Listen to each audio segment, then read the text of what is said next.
Alright everybody, welcome back for part 2 of the games with my Stonescar Aggro deck. I decided to record and upload part 2 of the games earlier than announced, simply due to me deciding that the experiment of spreading out the series over multiple days just makes about as little sense as I was afraid it would, and I think I will just in the future keep releasing them as like a 3-video series at once as I used to. That just makes the most sense, so people can see the deck right in action right away after watching the deck tech if they care, and if they don't care about the games they won't care about them a day later either, so that just makes it nicer for the people that really care about the games videos, and people that don't care as much will or won't watch it either way. But yeah, alright, let's jump into the first game. Alright, we got our first opponent. Mediocre hand. Like, it's nice that we have that early game, but 4 power with only plays on turn 1 and 2 is not enough, so gonna redraw. Generally most 4 power hands with aggressive decks and reasonably low curves are redraws. This hand is not too great, but it's alright, we just gotta top deck some power. And yeah, that's why running too few power is a big problem, because the redraw only guarantees us 2 power minimum, and now if we have 2 power and run like 25 in our deck, chances to actually get to 4 for all these 4 drops is so low that we will probably hit that at like turn 6 or whatever on average maybe, and by that we're so far behind as an aggro deck that we won't be able to win anymore anyway. So yeah, it's important to play enough power, especially in your aggro decks, so you can curve out, and since an impending doom is much better on turn 4 than on turn 5 or turn 6, because then it might have to fight with the opponent's 5 or 6 drops if they are slower deck, and we don't want that. Another outlaw. As a remark here, I tend to basically always play outlaw over instigator on 2, simply because Warcry is better than being a 3-3. Getting punished by Lightning Storm here.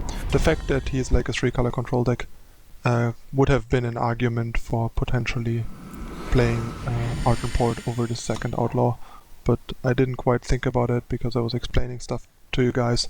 Plus, it's always kind of a flip there, because getting the outlaw out is much better if he doesn't have the storm, and if he does, then well,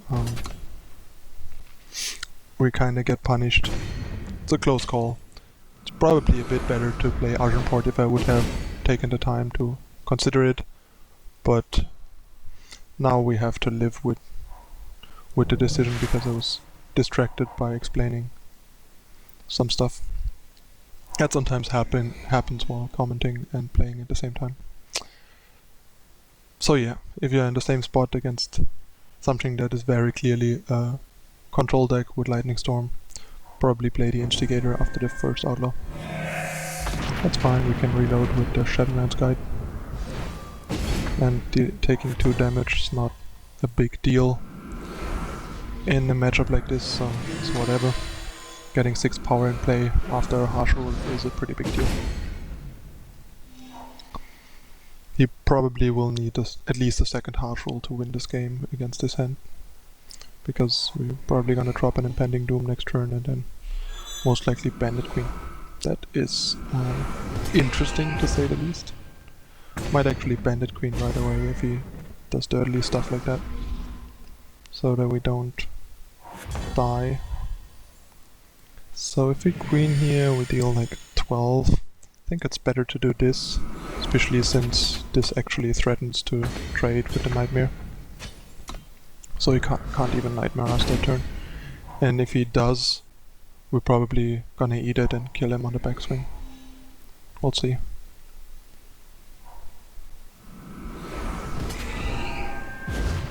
So The thing is, I think we have to block here, because if he has a removal, he can kill us next turn through our Doom, so I think it's safer to block here. Given that he has the force power, he probably has like a Death Strike or something. That's okay-ish.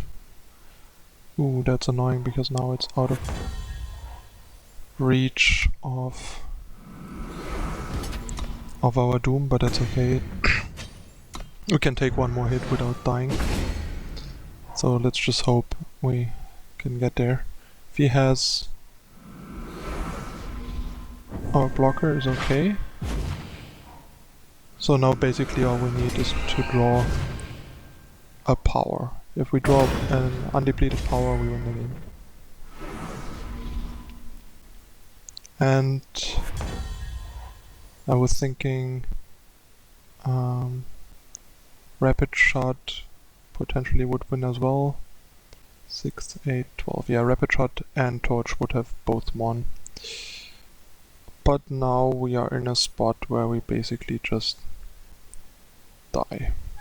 Which is very unfortunate and weird. Because yeah, now he goes to 3 and we die to his really weird O's book. Nightmare Dream, like as if Nightmare needed any additional help of a dirtly card like O's book. But yeah, alright, we're dead. So close. We had so many outs, like any power that's not Seed, 4 Torch, 4 Rapid Shot. That's quite a lot. Oh, and 2 Suffocate.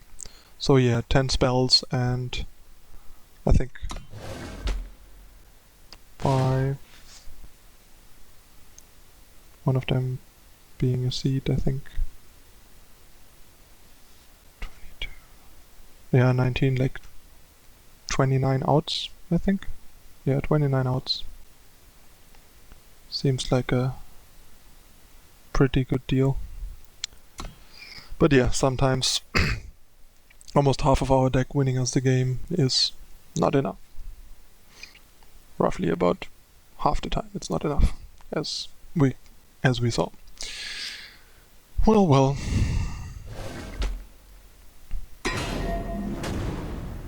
So many outs and still dead to random turtle deck.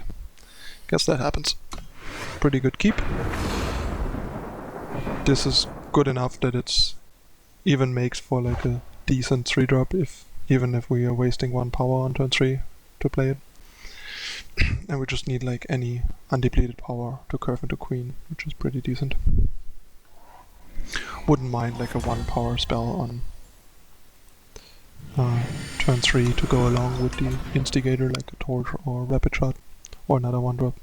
So there's once again... Oh, and Suffocate, so there's like 10, 23 outs, plus 3 drops that we could draw into. All in all, pretty good shot at hitting something. Looks like Shimmer Pack, most likely.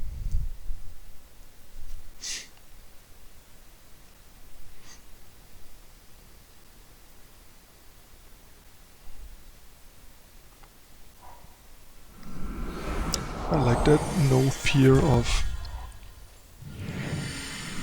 Lynx, because Lynx would have been really annoying there. And I guess Lynx could have been an argument to play Instigator over Outlaw, given that we have no Torch or Rapid Shot. So, should be less hasty about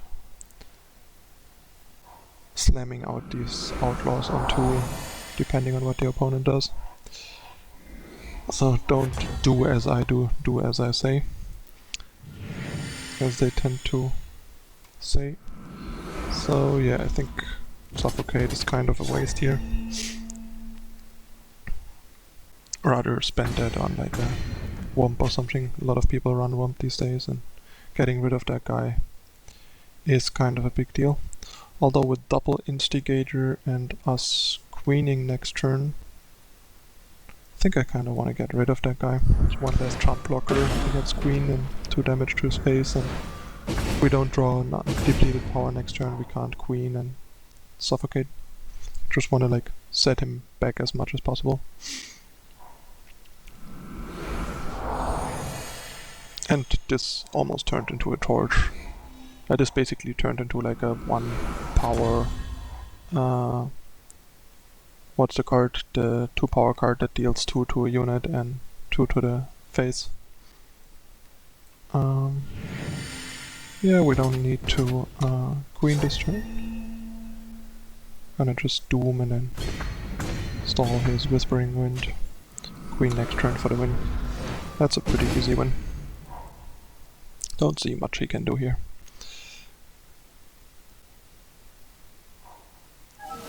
That's okay, but not impressive enough.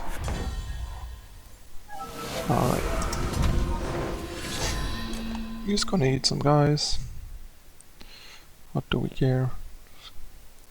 Gonna eat like an Ardent Port and jump a bunch and take 6 damage from the Ardent Ports. Anyway, so it's gonna take 9 and go to 0.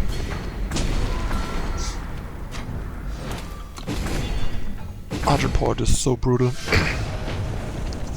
Puts the opponent into a like lose-lose spot so often between like blocking and taking damage and not blocking and taking damage.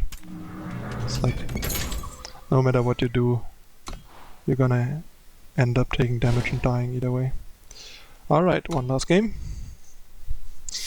After that really unfortunate loss against a deck that we should normally not be losing to, we managed to redeem ourselves against Shimmerpack. Which is a really nice matchup. Like my stats against Shimmerpack are really good with this. I think I'm like 10-2 or something over the 12 games that I faced it, and like more than 100 ranked games at Masters that I played with the deck. Pooh. This is the kind of hand I wanna redraw just because we only have one 1-drop and a bunch of spells, so if the opponent kills our Oni, we turn into a really bad control deck.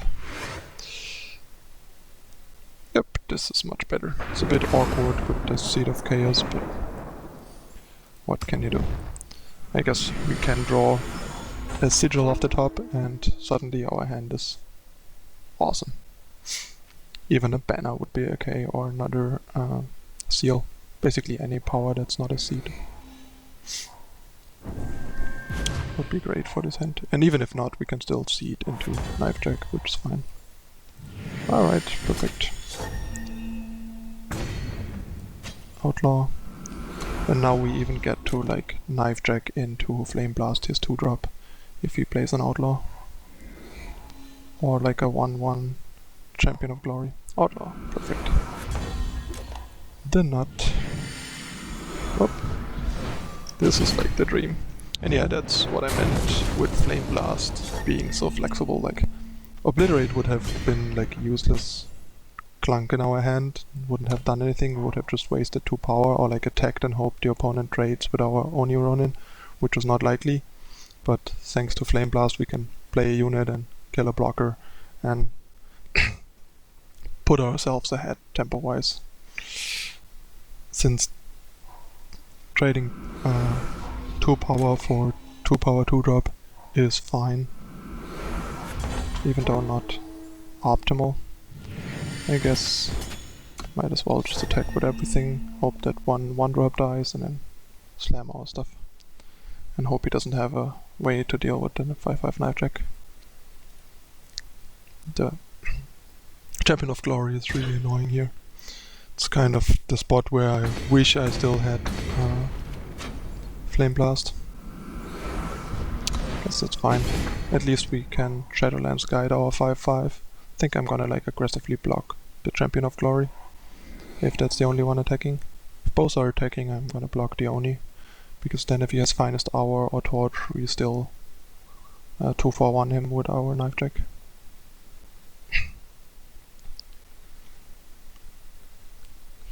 That's pretty good.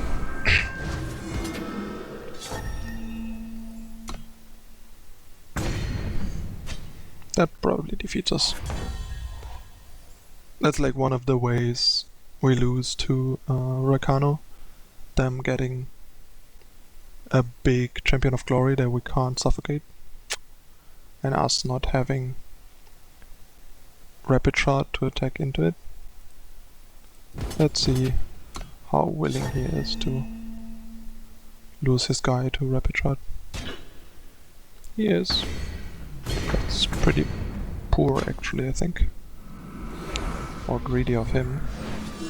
But yeah, I mean, no respect for rapid shot.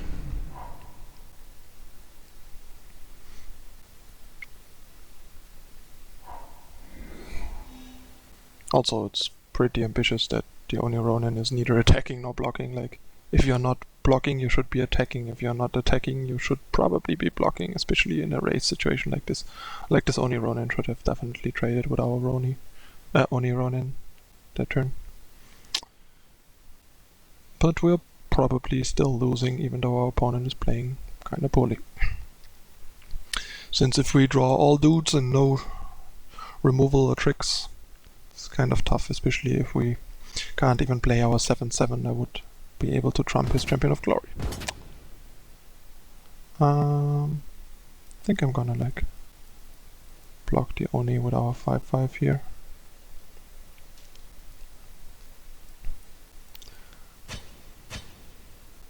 Interesting.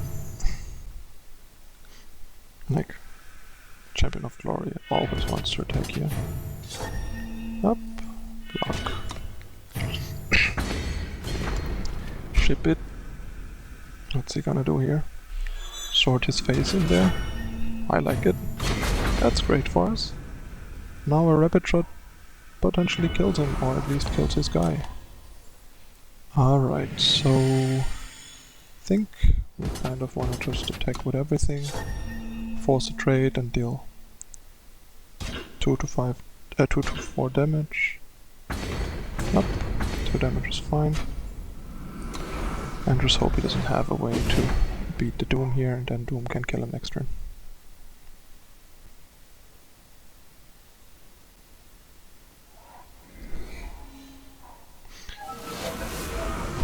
And he got us. If only we were at 1 dive more. Alright. That was a really close game against Rakano. And yeah, that's why I run the amount of removal and tricks and stuff that I do, because games like this are won and lost by having removal and tricks or not, because all dudes, stuff like a Champion of Glory, can easily dominate the board if you can't like threaten or punish blocking with rapid shot and torch. Like one torch would have been all it takes in one of the spots where he blocks, and we just torch it, like even in the last spot where he blocks the 3/1 over the 2 power guys. If we torch there, he just loses his guy. Well, that's it. The deck went 3-3. Not the most impressive result, but if you're following me on Twitter, you can see I tweeted the deck and a screenshot of me making it to 5th place with like a slightly different version of this a week ago. So the deck is definitely more than legit, and my Rakano stats are something like 28-16. So the deck is definitely really good against Rakano. Stuff like we just saw in this game can happen. Rakano is still a really good deck, but this deck is one of the better decks against it, which is part of why I built it and like it so much. Since Rakano is still the most played deck at like 25 to 26%, so like every 4th player you run into is gonna be Rakano. So having a good matchup there is crucial for climbing. And being, or if you play Rakano yourself, have a good version and play well in the mirror. Alright, thanks again for watching. See you next time with more decks in theory. As usual, please don't forget to like and subscribe, and follow me on social media for more frequent updates. I occasionally post decks that I'm doing well with at the moment, and how my standing is in 7-win draft decks and stuff like that. Alright, see you next time. Bye!